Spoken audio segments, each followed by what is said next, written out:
प्यारे साथियों, कैसे हैं आप सभी। आशा करता हूँ आप सभी लोग बेहतरीन होंगे, बेहतरीन अंदाज में यूपी बोर्ड की तैयारी कर रहे होंगे।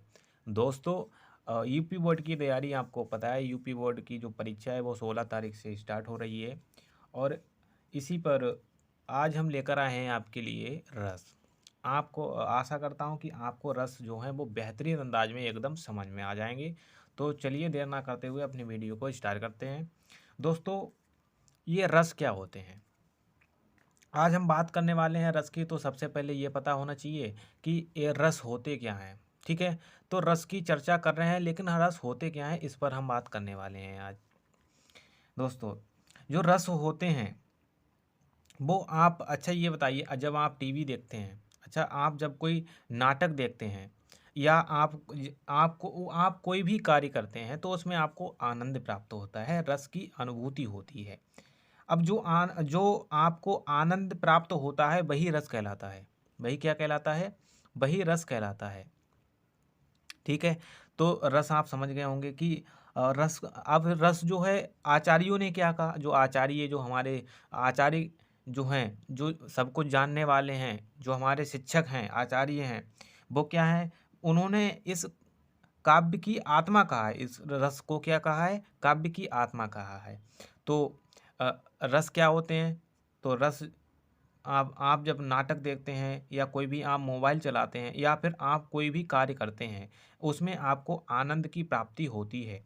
अब जब आपको आनंद की प्राप्ति होती है, उसी को हम रस कहते हैं। ठीक है, उसी को क्या कहते हैं? रस कहते हैं। और आचार्यों ने इसको क्या कहा है? आचार्यों ने इसको काव्य की आत्मा कहा है, रस को। ठीक है, तो वही बात लिखी है कि आचार्यों ने रस को काव्य की आत्मा कहा है। कविता पढ़ने, नाटक देखने में पाठक या दर्शक, पाठक मतलब पढ़ने वाला और दर्शक मतलब देखने वाला, उसको जो आनंद की प्राप्ति होती है वही रस कहलाता है। ठीक है, अथवा में मैंने एक परिभाषा और लिख दी है कि या अथवा जो चखा जाए अथवा जिसका आस्वादन किया जाए अथवा जिससे आनंद की प्राप्ति हो वही रस कहलाता है।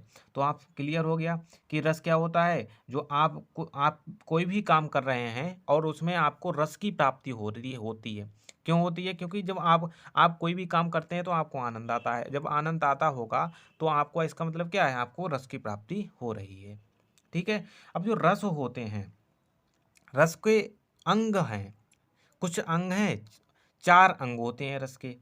रस के कितने अंग होते हैं? 4 अंग होते हैं। तो रस के 4 अंग। अब रस के अंग देख लेते हैं, रस के अंग कितने होते हैं। रस समझ में आ गया होगा क्या होता है। अब रस के अंग समझ लेते हैं।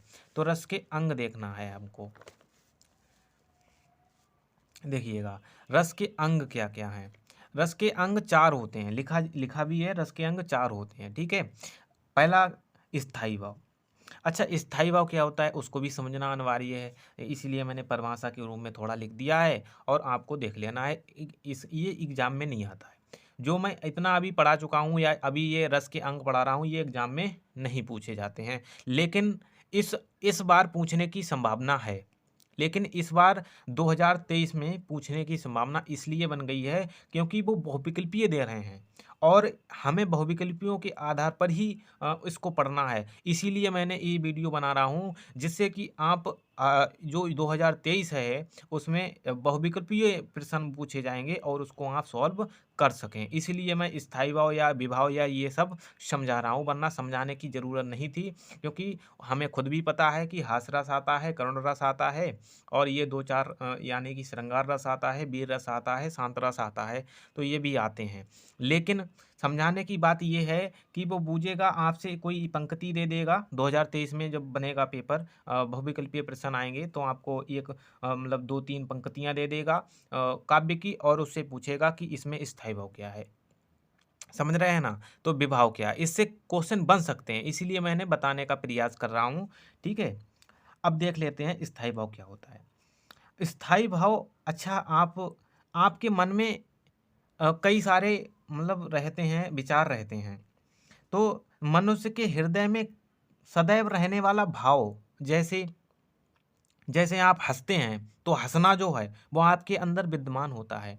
जब आप किसी चीज़ को उलट-पुलट करके या देखते हैं तब आप आपके अंदर से हँसी निकल आती है। तो ये जो स्थायी भाव था, ये जो स्थायी भाव था ये स्थायी था, तुम्हारे अंदर पहले से ही था बना हुआ, इसीलिए ये मनुष्य का हृदय में जो सदैव रहने वाला भाव होता है वो स्थायी भाव कहलाता है। स्थायी भाव क्या है? स्थायी मतलब स्थगित, मतलब तुम्हारे शरीर में स्थगित है वो भाव, मतलब जो भाव होता है, जो भाव तुम्हारे अंदर स्थगित हो, ठीक है, उसे क्या कहते हैं? उसे कहते हैं आपका स्थायी स्थायी भाव। ठीक है, तो स्थायी भाव क्या होता है? मनुष्य के हृदय में सदैव रहने वाला भाव स्थायी भाव कहलाता है। जैसे हंसना, रोना, ठीक है, हंसना, रोना, और दो और आंसू आंसू निकलना, ठीक है, और ये दो चार हैं, ठीक है, उदाहरण, और ये आपके अंदर विद्यमान रहते हैं। ठीक है, जब कोई उचित अवसर आने पर ये बाहर निकल आते हैं। इतनी बात क्लियर हो गई। अच्छा, विभाव क्या होता है? अब यहाँ पे विभाव पढ़ेंगे। रस के अंग चल रहे हैं तो रस के अंग 4 बता दिए आपने, एक पढ़ लिया स्थायी भाव क्या होता है, दूसरा पढ़ेंगे विभाव क्या होता है। तो विभाव क्या होता है, अब विभाव को समझेंगे। ठीक है, विभाव क्या होता है? अच्छा, स्थायी भाव को जागृत करने के कारण को हम विभाव कहते हैं। मतलब जो स्थायी भाव आपके अंदर जो जगह है, मान लीजिए आप कहीं जा रहे हैं, जंगल में जा रहे हैं और शेर मिल जाए। ठीक है, आपको क्या मिल जाए? शेर मिल जाए। अब जब आपको शेर मिलता है तो आप क्या कर जाते हैं? आपके अंदर से स्थायी भाव जागृत, मतलब आप रोने लगते हैं। आपके मन में जो रोना भाव उठा है, आप जो रोने लगे हैं, और वही क्या है? वही स्थायी भाव है। ठीक है, लेकिन विभाव क्या होगा?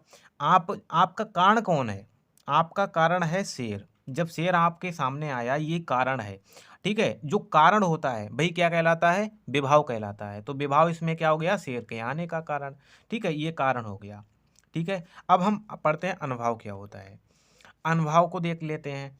अनुभाव ये होता है कि मानव मन में स्थायी भाव की जागृत होने पर कुछ शारीरिक चेष्टाएं उत्पन्न होती हैं, जिन्हें हम क्या कहते हैं? अनुभाव कहा जाता है। अब अनुभाव किसे कहते हैं? आपने शेर को देखा, आप रोने लगे, ये तो था स्थायी भाव। स्थायी भाव हो गया। अब कारण क्या था? कारण ये था कि शेर आ गया। अब जब शेर आ गया, ये कारण था, तो ये विभाव हो गया। अनुभव क्या हो गया? आपके शरीर से पसीना निकलने लगा, आंसू टपकने लगे, तो ये क्या हो गया? ये जो शारीरिक चेष्टाएं हो रही हैं, ठीक है, यही हमारी अनुभव कहलाती हैं। आपको अनुभव क्या हुआ? कि हमारे आंसू निकलने लगे, हमें पसीना आ गया, हमें घबराहट होने लगी, तो ये सारी चीज़ें क्या हो जाएंगी? अनुभव हो जाएंगी। ठीक है, आगे बढ़ते हैं। अब 4 बताए थे, 3 हो गए। अब हम पढ़ते हैं संचारी भाव क्या होता है। ठीक है, संचारी भाव क्या होता है, इसको थोड़ा सा देख लेते हैं। संचारी भाव क्या होता है? मनुष्य के मन में उठने वाले अस्थिर मनोविकारों को अ, इस संचारी भाव कहते हैं। संचारी भाव, जैसे आपने शेर को देखा, ठीक है, तो आपके मन में कई तरीके के विचार आने लगे, जैसे हाँ, ये मार डालेगा मुझे, ये खा जाएगा, ये मुझे वहाँ ले जाएगा। ठीक है, इस प्रकार से आपके मन में विचार आएंगे कि मैं पेड़ पर चढ़ जाऊं, मैं क्या करूं, इस तरीके से सारे आपके विचार आएंगे। तो यही हमारे क्या हो जाएंगे? संचारी भाव हो जाएंगे। ठीक है, तो मनुष्य के मन में उठने वाले अस्थिर मनोविकारों को, मनो मतलब मन के, विकारों मतलब जो विकार हैं, जो बुरे बुरे मतलब लक्षण आएंगे, उनको क्या कहेंगे? जो संचारी भाव कहा जाता है। ठीक है, संचारी भाव भी समझ में आ गया होगा। तो ये 4 अंग होते हैं, स्थायी भाव, अनुभाव, विभाव और संचारी भाव। ये 4 होते हैं रस के अंग। ठीक है, रिपीट कर दूं, एक बार जल्दी से रिपीट कर दूंगा। ठीक है, तो देर ना करते हुए रिपीट करता हूँ। जैसे उदाहरण से समझेंगे कि जैसे आपने शेर को देखा, शेर को देखने के कारण आपके मन में रोना आ गया। ठीक है, आप रो पड़े। जब रोना आ गया तो आपके मन में रोने का जो भाव है, ये तो आपके सदैव रहता है, तो ये स्थायी भाव हो गया। विभाव क्या हो गया? कि आप कारण विभाव हो जाएगा। विभाव क्या हो जाएगा? कारण, किस कारण से आपको ये रोना आया है। ठीक है, आपको स्थायी भाव किस कारण से रोना आया है, तो कारण कौन था? शेर आ गया, ये कारण बन गया। ठीक है, तो ये विभाव हो जाएगा। अनुभव क्या हो जाएगा? अनुभव ये हो जाएगा कि आपके अंदर से शारीरिक चेष्टाएं कुछ होने होंगी, जैसे पसीना आ जाएगा आपको, अब कुछ नहीं, घबराहट महसूस होने लगेगी। ठीक है, आंसू निकल पड़ेंगे।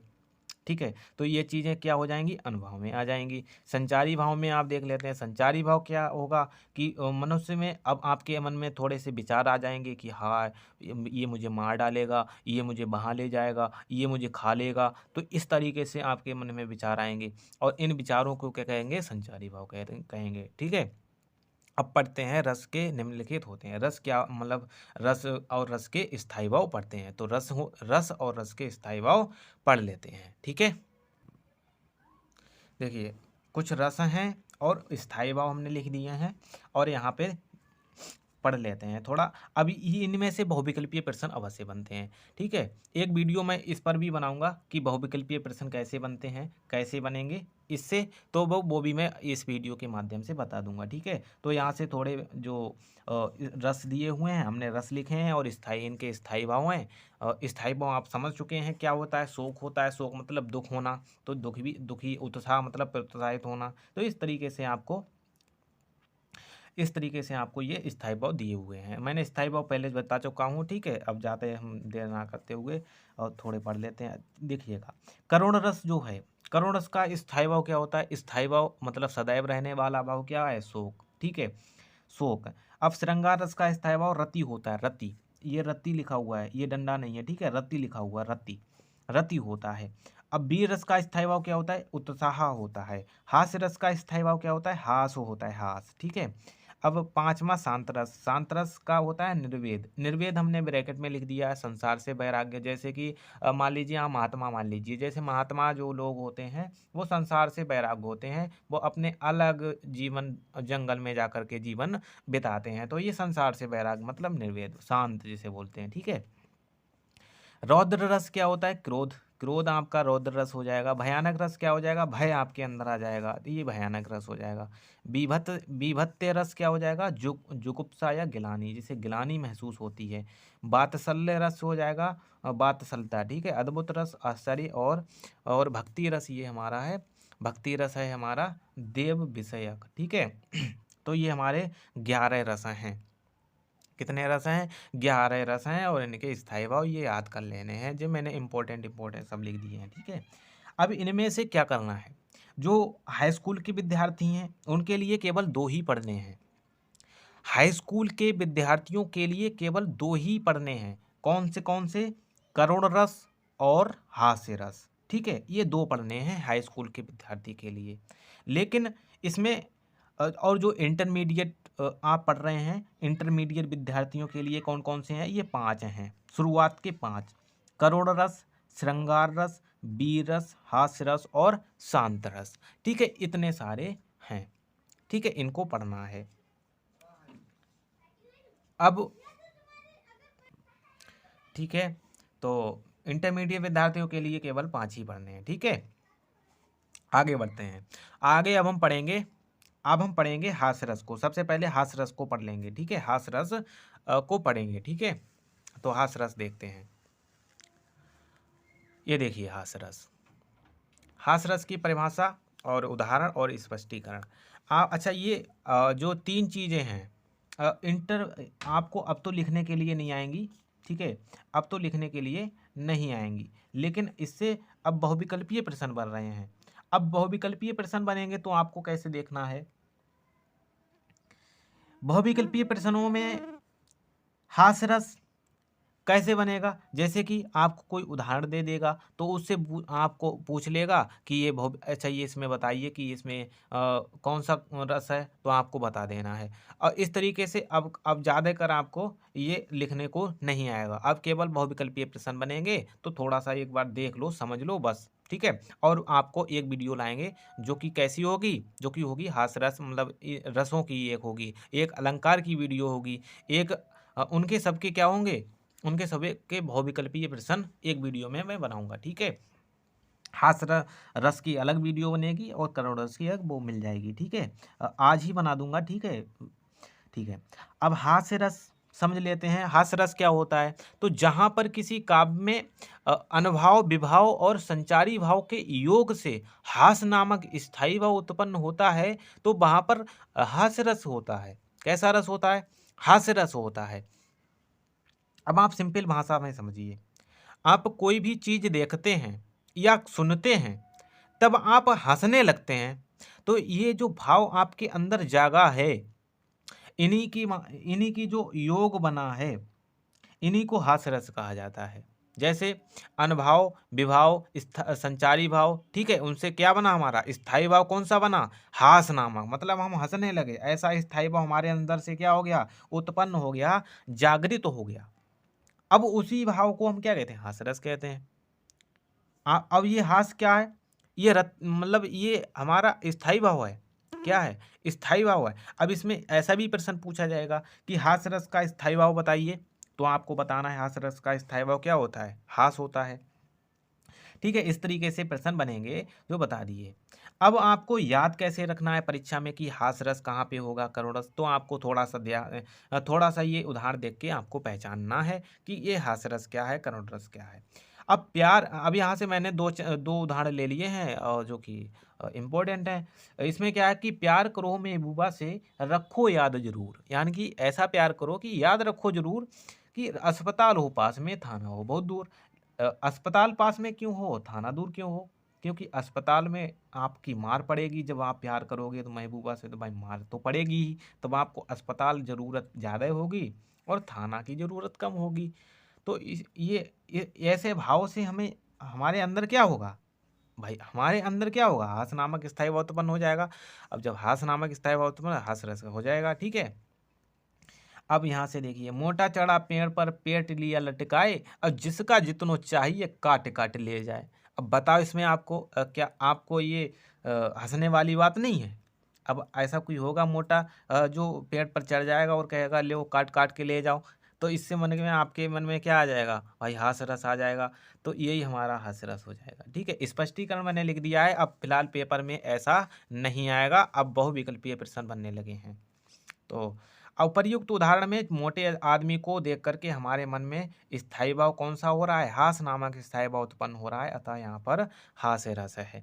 तो यह तो मैंने हास्य रस की बात कर ली है, ठीक है। अब बात करने वाले हैं आगे, ठीक है। अब आगे बात करने वाले हैं करुण रस की। करुण रस क्या होते हैं भाई, करुण रस, अब करुण रस परिभाषा और उदाहरण देख लेते हैं। अब जहाँ पर किसी काव्य में अनुभाव, विभाव और संचारी भाव के योग से शोक नामक स्थायी भाव उत्पन्न होता है, करुण रस कहलाता है। तो ये परिभाषा पर आपको ज़्यादा ध्यान नहीं देना है, बस थोड़ा सा ये ध्यान देना है कि बहुविकल्पीय प्रश्न बनने लगे हैं, तो थोड़ा सा ये ध्यान देना है, लेकिन याद करना भी है, ऐसा नहीं है याद नहीं करना है, लेकिन थोड़ा सा कॉन्सेप्ट बना के रखिएगा मन में, जिससे कि थोड़ा हिंट मिल जाए, उससे आपको क्वेश्चन करने में मदद मिल जाए। ऐसा हमको याद करना है, क्योंकि जहाँ पर किसी काव्य में अनुभाव, विभाव और संचारी भाव के योग से अब की बार कौन सा स्थायी भाव उत्पन्न हो रहा है, शोक। शोक मतलब मन में कुछ मतलब दुख आ रहा है, जब दुख आएगा तभी तो करुण रस होगा भाई। करुण रस, शोक, शोक नामक स्थायी भाव उत्पन्न हो रहा है, इसीलिए करुण रस कहलाता है। तो ऐसे प्रश्न बनेगा वहां पे, कैसे बनेगा कि बताइए करुण रस का स्थायी भाव क्या है, तो आपको बताना है शोक है, ठीक है। इतनी बात क्लियर हो गई। फिर क्या बनने, अब ये उदाहरण देख लेते हैं। मणि खोए भुजंग सी जननी, फनसा पटक रही थी थीस, अंधी आज बनाकर मुझको, किया न्याय तुमने जगदीश। तो ये जब श्रवण कुमार जी की जो वहाँ से लिया गया है कि जब श्रवण कुमार के जो पुत्र होता है वो मर जाता है, तब उन श्रवण कुमार का जो माता और पिता का जो विलाप है, माता का जो विलाप सुन करके उसके मन में जो हमारे मन में जो शोक नामक स्थायी भाव उत्पन्न होता है, तो ऐसा हमारा कौन करता है, करुण रस करता है। करुण रस के माध्यम से व्यक्त करते हैं, ठीक है। तो यहाँ से हमारा करुण रस हो जाएगा। तो ऐसे प्रश्न बनेगा कि बताइए, आपको ये उदाहरण दे देगा और आपको ये वाला उदाहरण दे देगा और कहेगा कि बताइए इसमें कौन सा रस है, तो आपको बताना है कि इसमें करुण रस है, ठीक है। इसमें क्या है, करुण रस है, ठीक है।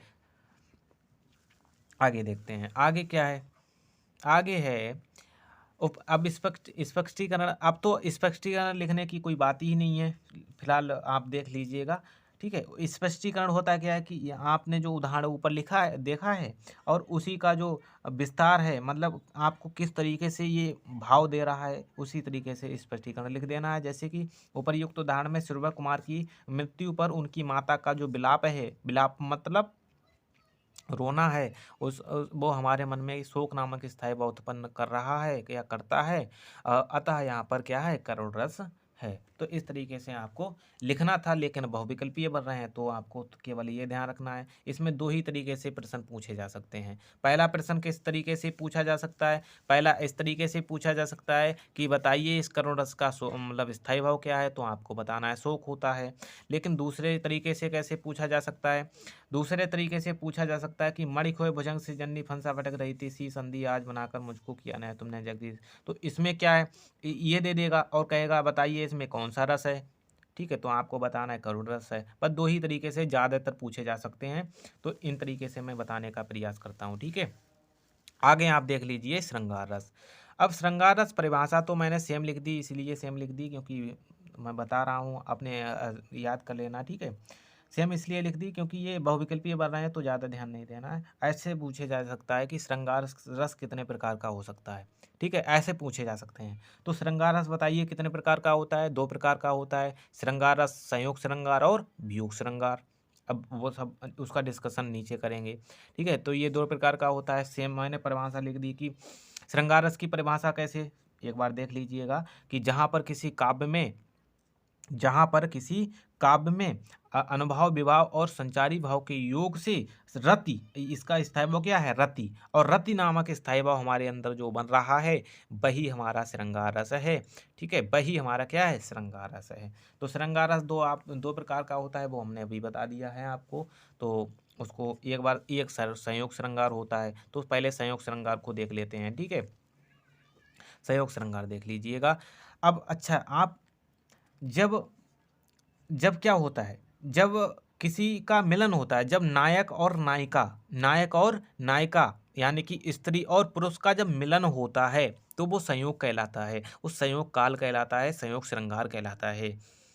संयोग काल में क्या होता है कि जब नायक और नायिका का संयोग काल में क्या होता है, जब नायक और नायिका का पारस्परिक प्रेम से उत्पन्न आनंद संयोग श्रृंगार कहलाता है। क्या कहलाता है, संयोग श्रृंगार कहलाता है।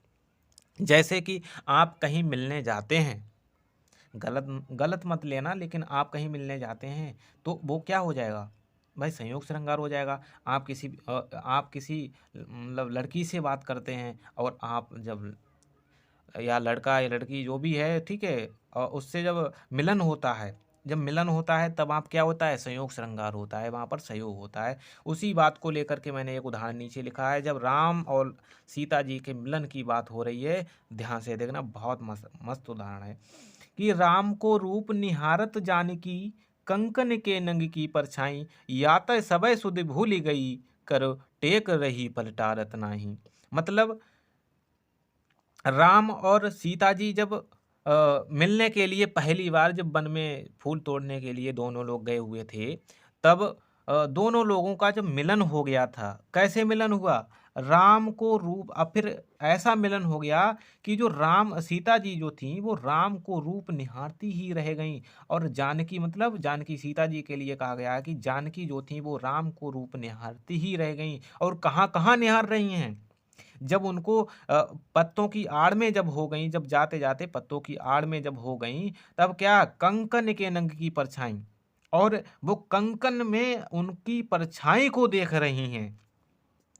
और क्या हो गई, या तय सबय सुध भूल गई, और वे सब कुछ भूल गई, जो भी याद था, पूजा करने आई थी, फूल तोड़ने आई थी, वो सब कुछ भूल गई। और कर मतलब कर टेक रही पलटारत नाही। कर मतलब हाथों को ऐसे थाम लिया, टेक लिया, और क्या, पलटारत नाही। और पल मतलब पलक, पलक मतलब ये पलक जो है, पलक, और पलक क्या होते हैं, टारत नाही, मतलब पलक को भी झपकाना बंद कर दिया। इस तरीके से वो मुग्ध हो गई हैं। तो इस तरीके से ये संयोग श्रृंगार काल की बात हो रही है। ठीक है, तो इसको वही देख लिया हमने। अब देख लेते हैं हम, थोड़ा सा इधर देख लेते हैं, ये देखिएगा स्पष्टीकरण देख लेते हैं, थोड़ा सा स्पष्टीकरण ये है। उपर्युक्त उदाहरण में राम को रूप निहारती हुई सीता जी जा रही हैं और ऐसा प्रतीत होता है कि वह सब कुछ भूल गई हैं, अतः यहाँ स्पष्ट है कि यहाँ संयुक्त श्रृंगार है। तो इस तरीके से लिख देना है जो आपके मन में भाव आता है। अब देखिएगा वियोग श्रृंगार, तो केवल मैं आपको बहुविकल्पीय प्रश्न के माध्यम से ही लेकर चल रहा हूँ इसमें, ठीक है। आप क्योंकि बहुविकल्पीय प्रश्न बनने वाले हैं तो आपको थोड़ा सा ध्यान देना है। अब आपको देखना है वियोग श्रृंगार में क्या होता है। वियोग श्रृंगार में क्या होता है कि जहाँ पर किसी काव्य में, जहाँ पर किसी काव्य में, जहाँ पर किसी काव्य में एक दूसरे को प्रेम करने वाले नायक और नायिका के वियोग मतलब बिछड़ने की बात हो रही हो, तो वहाँ पर वियोग श्रृंगार होता है। वियोग श्रृंगार कहाँ होता है भाई? वहाँ पर होता है जहाँ पर बिछड़ने की बात हो रही हो। तो जो बिछड़ने की बात हो रही हो तो वहाँ पर हमारा क्या होता है? वियोग श्रृंगार होता है। इसमें पूछा जाएगा आपसे, क्या पूछा जाएगा कि बताइए वियोग श्रृंगार का हमारा जो स्थायी भाव है वो क्या है, ठीक है। वियोग श्रृंगार का स्थायी भाव क्या है? वियोग श्रृंगार, अब हाँ इसमें से और प्रश्न पूछा जा सकता है कि संयोग श्रृंगार का स्थायी भाव क्या है, तब भी रति बताना है। वियोग श्रृंगार का स्थायी भाव क्या है, तब भी रति बताना है। क्योंकि क्योंकि क्या है, श्रृंगार रस का जो भाव होता है, स्थायी भाव होता है, वो ही रति होता है। तो दोनों का रति हो जाएगा, ठीक है। ये प्रश्न बन सकता है, बहुत इंपॉर्टेंट है, ठीक है, बन सकता है। वियोग श्रृंगार का अगर स्थायी भाव पूछा जाए तब भी रति बताना है, रति, ठीक है, रति ही बताना है। अब यहाँ से देखिए, जहाँ पर किसी काव्य में रति मतलब आप ये रद्दी रद्दी ना समझना, रति ये होता है, ठीक है, रति ये वाला भाव जो स्थायी भाव हो जाएगा, ठीक है, रति। अब जहाँ पर किसी नायक और नायिका का बिछड़ने की बात हो रही हो, वियोग की बात हो रही हो, तो वहाँ पर क्या हो जाएगा हमारा वियोग श्रृंगार। वियोग मतलब बिछड़ना, ऐसे समझो, हाँ, वियोग मतलब बिछड़ना। अब यहाँ से थोड़ा उदाहरण लिया है, वो भी बहुत बढ़िया है उदाहरण है, तो आप देख लीजिएगा, उदाहरण से अच्छा समझ में आ जाएगा। डाली से रूठ करके जिस दिन कली गई थी, बस उसी दिन से अपनी किस्मत चली गई थी। अंतिम मिलन समझकर उसे देखने गया तो था प्लेटफार्म खाली और गाड़ी चली गई थी। मतलब क्या है कि जब कोई नायक रहा होगा, वो नायक क्या हो गया, अपनी नायिका से, महबूबा से क्या हुआ, क्या डाली से रूठ करके जिस दिन कली गई थी, मतलब डाली मतलब फूल की जो डाली होती है उससे जब फूल झड़ जाता है, ठीक है, जब उसी दिन से अपनी किस्मत चली गई थी। बस उसी दिन से क्या हो गया, अपनी किस्मत ही चली गई। अंतिम मिलन सोचा था कि आज मिल लेंगे जा करके, और गया तो था वहाँ, वहाँ गया था, लेकिन क्या हुआ, प्लेटफार्म खाली और गाड़ी चली गई थी, गाड़ी और चली गई थी, प्लेटफार्म खाली रह गया। तो यहाँ पर क्या वियोग की बात हो रही है, तो वियोग श्रृंगार बताना है। ऐसे ही उदाहरण दे देगा आपको, कहेगा बताइए इसमें कौन सा बताइए इसमें कौन सा रस है, तो आपको बताना है इसमें वियोग श्रृंगार रस है। और पूछेगा इसमें बताइए कौन सा स्थायी भाव है, तो स्थायी भाव भी बताना है आपको, रति है। रति क्यों है, क्योंकि वियोग श्रृंगार है, श्रृंगार रस है और श्रृंगार में रति होता है, तो इतना ध्यान रखना है। अब हम बात करने वाले हैं वीर रस की। वीर, अब आपको वीर रस की बात बताने वाले हैं। तो अच्छा ये बताओ, आपके उत्साह क्या होता है, आपके अंदर जुनून, जिसे बोलते हैं जनून, मेरे अंदर जनून आ गया, तो ये उत्साह होता है, ठीक है। अब वीर रस की बात करने वाले हैं, तो जहाँ पर किसी काव्य में अनुभव विभव संचारी भाव के योग से, ये बात तो हर में लिखनी है, अगर लिखने के लिए, इसलिए मैंने ये वीडियो बनाया था।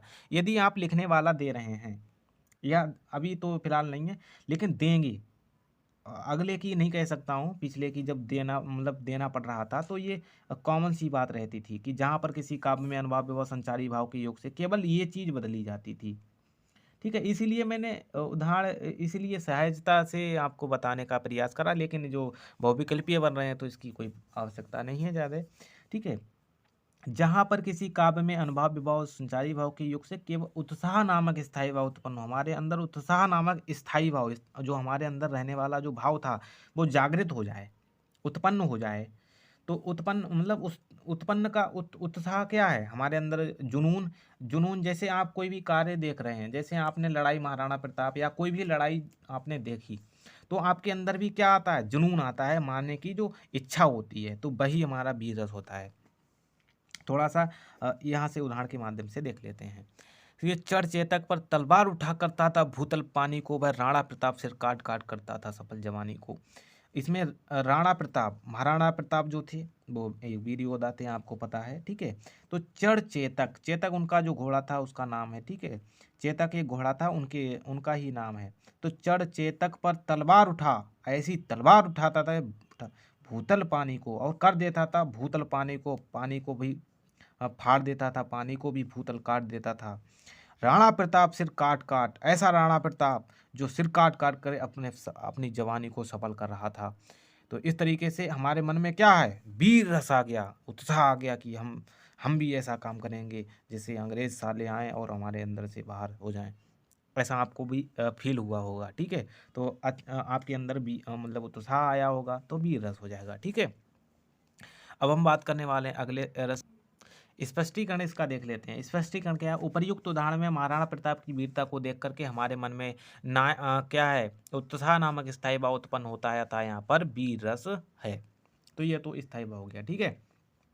अब अंतिम पांचवा जो है वो शांत रस है, उसको भी पढ़ लेते हैं, इसके बाद आपको वीडियो बना देंगे, ठीक है। ये देखिएगा, जहाँ पर किसी काव्य में अनुभाव, विभाव और संचारी भाव के योग से निर्वेद, आप निर्वेद जानते हैं, निर्वेद हमने ब्रैकेट में लिख भी दिया है, संसार से वैराग्य, मतलब उसको संसार से कोई भी लेना देना नहीं है, चाहे वो कहीं भी जाए, कोई भी रहे, कहीं भी खाए पिए, उससे कोई लेना देना नहीं होता है, बस उसे अपने से मतलब है। निर्वेद एकदम शांत माहौल में, जैसे कि ऋषि मुनि जो होते हैं वो निर्वेद होते हैं, मतलब जो उनको लेना देना ही नहीं होता है। वो आप शाम को सुबह को आते हैं और थोड़ा मांग के ले जाते हैं और अपना आसानी से जीवन यापन करते हैं जंगलों में, तो बैराग हो जाएगा, संसार से बैराग हो जाएंगे, ठीक है। नामक स्थायी भाव उत्पन्न होता है, तो वहाँ पर क्या होता है, शांत रस होता है।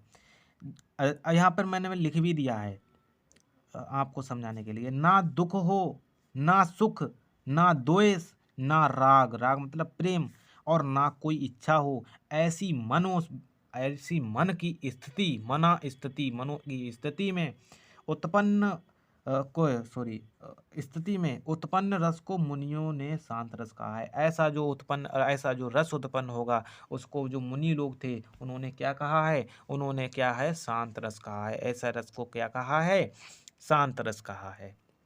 क्लियर है। अब थोड़ा सा उदाहरण देख के अच्छा समझ में आ जाएगा। लंबा मार्ग दूरी घर, बिकट पंथ बहुमार, कहो संतौ क्यों पाइये दुर्लभ हरि दीवार। अर्थात लंबा मार्ग है और दूर घर है, बिकट पंथ बहुमार, और बिकट पंथ, और पंथ में भी बहुत से क्या है, बहुत से दुख हैं। कहो संतौ कहीं पाइए, ऐसे संत से प्रश्न कराएं कि संत बताइए कि क्या पाएंगे, दुर्लभ हरि दीवार, क्योंकि दुर्लभ मतलब हमारे लिए दुर्लभ है, हरि दीवार मतलब हरि की दीवार को पार करना ऐसा दुर्लभ है। तो ऐसा मन में अगर ऐसी संत लोगों की बात यहाँ पर आ जाए ना, तो वहाँ पर शांत रस ही होगा ज़्यादातर, ठीक है। तो आपको थोड़ा सा देख के बता देना है। फिलहाल ये बहुत कम पूछा जाने वाला है, लेकिन हाँ इससे एक प्रश्न जरूर बन सकता है कि बताइए कि शांत रस का स्थायी भाव क्या है। शांत रस का स्थायी भाव क्या है, तो आपको बता देना है क्या है। शांत रस का स्थायी भाव है निर्वेद, निर्वेद ये वाला, ठीक है, निर्वेद। ये आपको ध्यान रखना है, और ये आपको दे देगा आपको उदाहरण दे देगा और प्रश्न। इससे दो ही तरीके के प्रश्न ज़्यादातर पूछे जाते हैं कि ये दे देगा, पूछेगा कि बताइए इसमें कौन सा रस है, तो आपको बताना है शांत रस है। और इसमें ये पूछेगा और ये कह देगा कि बताइए इसमें कौन सा स्थायी भाव है, तो ये आपको बताना है कि निर्वेद नामक स्थायी भाव है, ठीक है। तो ये हमारे जो स्पष्टीकरण भी देख लेते हैं, थोड़ा रह गया है कि उपर्युक्त उदाहरण में संतों की क्या है स्थिति को देख करके हमारे मन में निर्वेद नामक स्थायी भाव उत्पन्न हो रहा है, अतः स्पष्ट है कि संसार से वैराग्य है, अतः ये यहाँ पर शांत रस है। तो ये थोड़ा था जो हमने बता दिया, ठीक है। तो यहाँ से तो जो प्रश्न बनेंगे तो उनको आज ही के माध्यम से आपको आप तक पहुँचाएंगे। तो आज के लिए बस इस वीडियो में इतना ही, ज़्यादा लंबी वीडियो नहीं हुई है फिलहाल, ठीक है, 34 मिनट की वीडियो हुई है। तो आज के लिए बस इतना ही, मिलते हैं अगली वीडियो में। जय हिंद, जय भारत।